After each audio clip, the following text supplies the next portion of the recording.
What's up, YouTube family? Mark here from Financial Abundance and Healthy Living. Welcome to the video. Welcome to this channel. And we're going to continue on with our digestive segment. I hope you all are enjoying the information. Make sure you subscribe, turn the notification bell on, and make sure you guys comment and let me know what you think about it if this applies to you.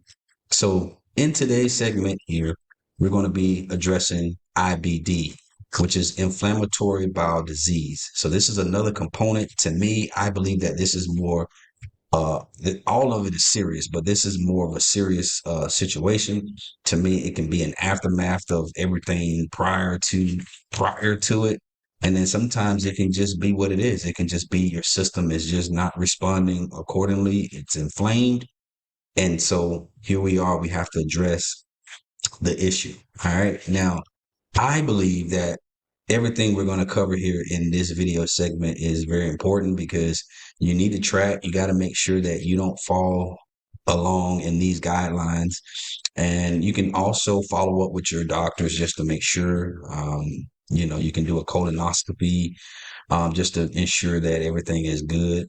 But I wanted to just share with you all the information on this segment because it is very, very, very important that you really don't miss out on this information. Don't bypass it. Don't overlook it.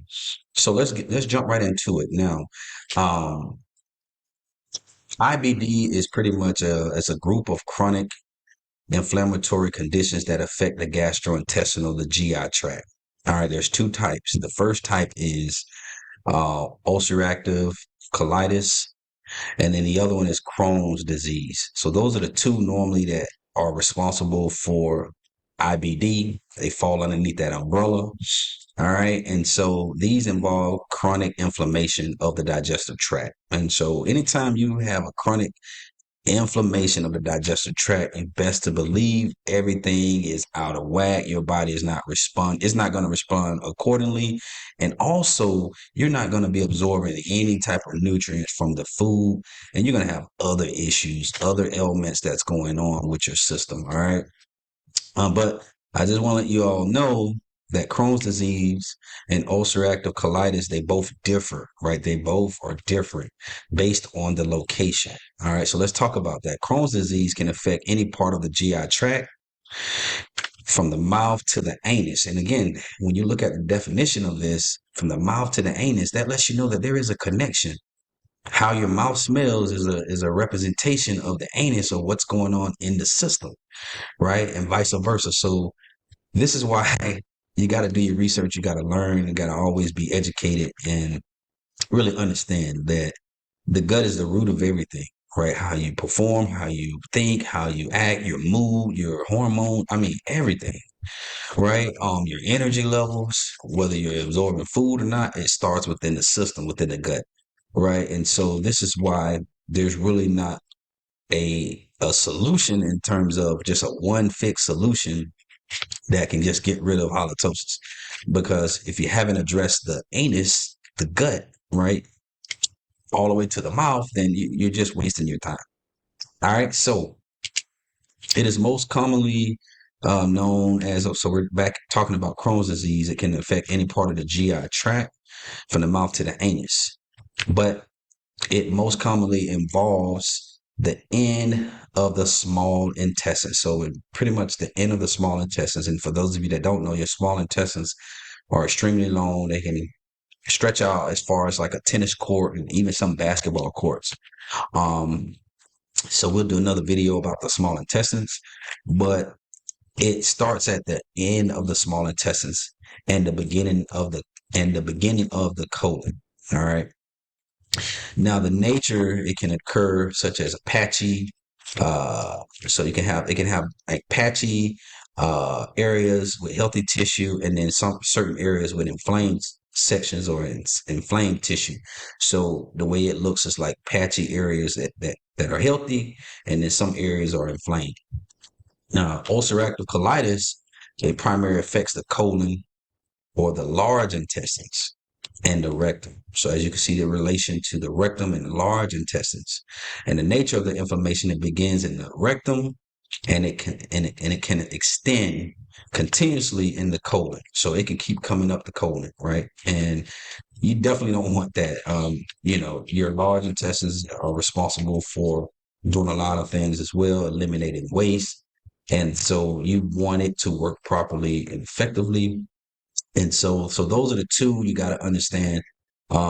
If you're inflamed, you really should stop ahead with just doing the things you're doing, the lifestyle that you're living, in terms of things you're eating, things you're consuming, things you're drinking. You've got to really, really get a grip on it. Now, the symptoms of these are pretty much abdominal pain.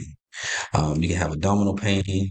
So ulcerative colitis, the symptoms of that is just abdominal pain. And what blows my mind is a lot of the gut symptoms are, some of them are similar, but then there are cases where some of them are a little bit different. Where you start seeing bloody diarrhea. So ulcerative colitis, you can have bloody diarrhea, or you can have an urgency to have a bowel movement, and you can have rectal bleeding. So, these are things that you want to be on the lookout for. You definitely want to address these issues. So if you see, bleeding in the bowels, bleeding, bowel movements, blood in your stool, you want to take note of that. You definitely want to seek out with your physician, just to make sure that you are good to go, so that you can get checked. Now, let's talk about how to manage it. So this one is going to be a quick one, how to manage it. So there are medications, there are anti-inflammatory drugs that your doctor could prescribe to you that are designed to help reduce inflammation from the digestive tract. Also, they do have immunosuppressants, which can help be prescribed if, let's say, previous medications are not working. Um, and it just is designed to control inflammation in the system. Also, nutritional therapy is a big one. So again, I always talk about making the necessary diet changes. Most people don't like change, but it's necessary, right? It's necessary. So making nutritional diet changes.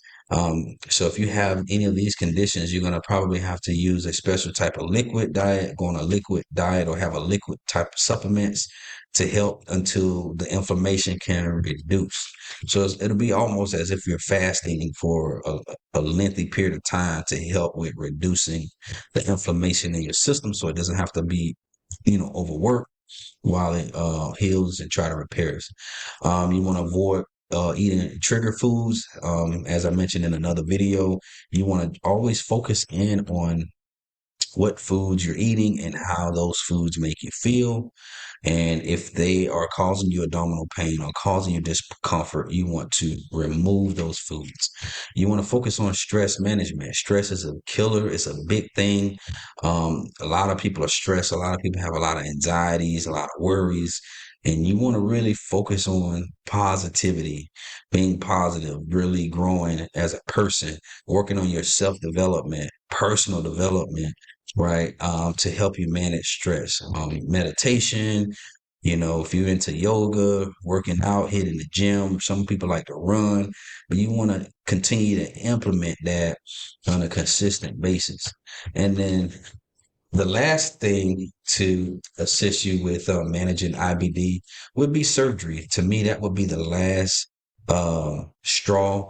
That would be, if all of these other measures did not work, you taking medications, or you just changing your diet, or you trying to reduce stress. Basically, surgery would be the last resort to try to help repair those intestines. All right. So I hope this helps. This is something to be on the lookout. So just evaluate yourself.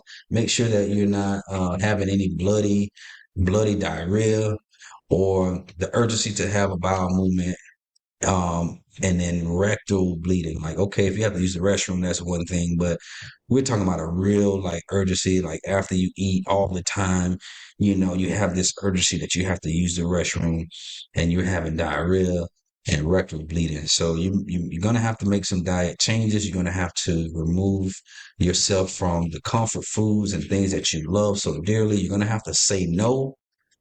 Um, I remember being in school and they had the dare, it was called dare, and it would say, don't use drugs, just say no. And so I just thought about that. So you just want to say no to those foods that taste so good but make you feel so bad. All right. So I hope this video helps. Stay tuned for more content, and I'll see you all in the next video. Take care.